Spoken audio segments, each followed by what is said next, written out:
Following this process instantly improved my art, not because I practiced more, but because I changed how I work. In this video, I'll break down the exact art process I used to improve my digital painting. Let's start with the mistake that was holding my art back. A lack of understanding what I was drawing was keeping me stuck. The real problem wasn't skill, it was not being familiar enough with the subject I was drawing. And the fastest way I've found to build that understanding is through breakdowns, followed by one crucial second step. I'll get to that in a moment. First, here's how a breakdown actually works.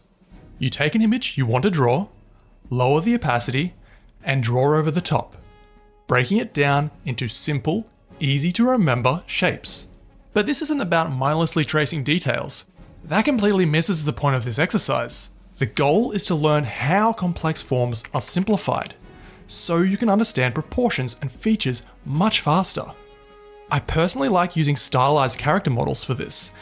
They're already simplified, so the structure is much clearer than real photos. And now comes the second and most important step. Once the breakdown is done, you put the image away and redraw it completely from memory. It feels uncomfortable, but that's exactly why it works. This forces your brain to rely on visual memory instead of copying, which is what actually builds long-term understanding. And if your drawing looks nothing like the original, that's fine. We're not training accuracy here, we're training your brain to recognize core shapes, and that's what lets you draw things from imagination later. Now, I'm a big advocate for using reference images while you draw, but copying alone will only take you so far. If you want your art to level up, you need to go beyond what you see on the screen. That's where breakdowns combined with memory studies make a huge difference. When you always keep a reference image open, your brain never has to remember anything. And that's why so many artists struggle to draw from imagination. Drawing from imagination isn't about showing off, it's about freedom. You're no longer locked into the reference. You can adjust, invent, and explore ideas more easily. So yes, copying a reference is important. That's how you start building your visual library. But to make it actually stick, you need to put the reference away and try drawing it from memory. This is where you find out what you really understood and what you didn't. Think of it like learning a language. As a kid, you didn't just read new words, you used them. This works the same way. You're learning new shapes, forms, and structures and adding them to your visual vocabulary. Once I finish the memory drawing, I compare it directly to the original breakdown. I start making mental notes of everything I missed or misremembered. This sets up the next phase, because now I can reintroduce the reference and correct things deliberately. Sometimes it's small, like eye placement, other times it's everything. In this case, I drew the head from a completely different angle. And that's okay, because I don't see these as mistakes, I see them as learning opportunities. Every time you notice and correct the same issue, you start recognizing patterns in your weak points. And once you recognize a pattern, you can start catching it before it happens. For example, if you always draw the mouth too low, eventually you'll stop mid-stroke and think, wait, I always do this. That's not fixing a drawing. That's changing a habit. During the sketch phase, I'm focused almost entirely on structure. The line art is just a container for the painting, so the sketch needs to clearly explain the form. If I can't look at my sketch and immediately see where the shadows belong, the sketch isn't ready. That's why I add light shading and hatching, not to make it look good, but to understand the planes. The sketch is me discovering the form, gradually pulling it out of the page. Accuracy is secondary for me, even if it looks like the person. I don't pressure myself to match the reference perfectly. I want to inject my own stylistic preferences, even if that means deviating. If it looks like them, great. If it doesn't, also fine. My goal is to capture the parts I like. Here's a comparison between the reference and the sketch. What I cared about most here was the smirk. So I made sure that expression was locked in early.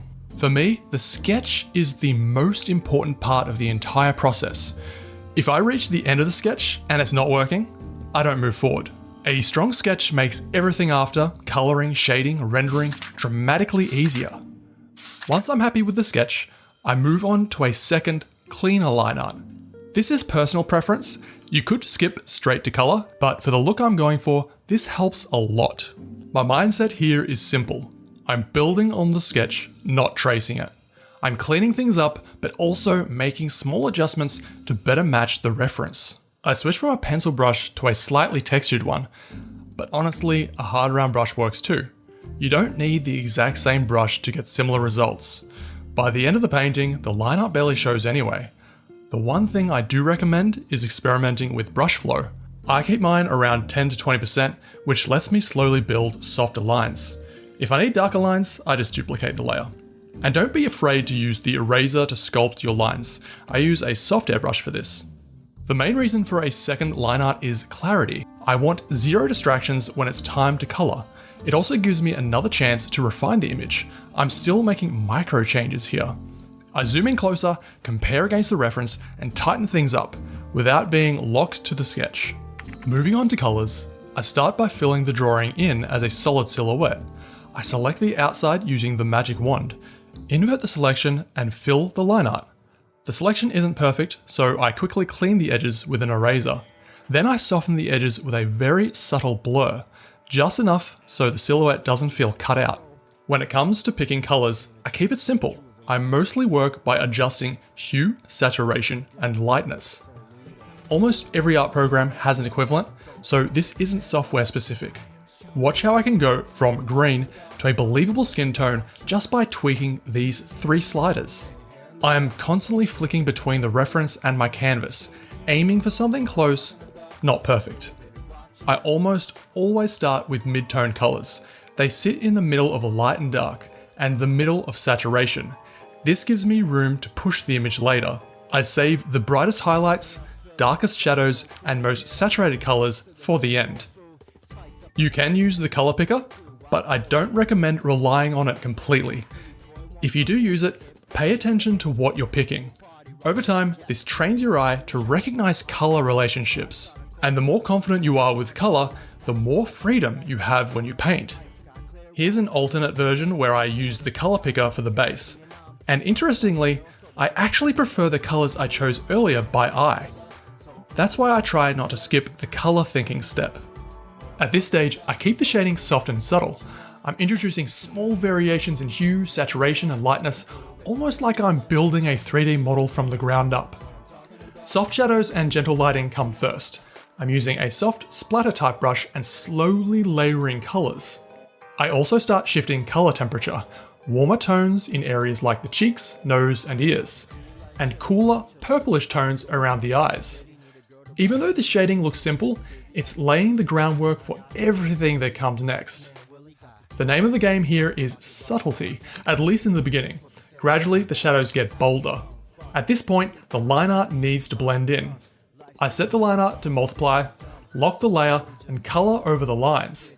That small change makes everything feel more harmonious. Now I can start introducing harder edge shadows. This is where the structure really starts to show. Darker, bolder shadows help define sharp form changes, while softer shadows describe gentle curves.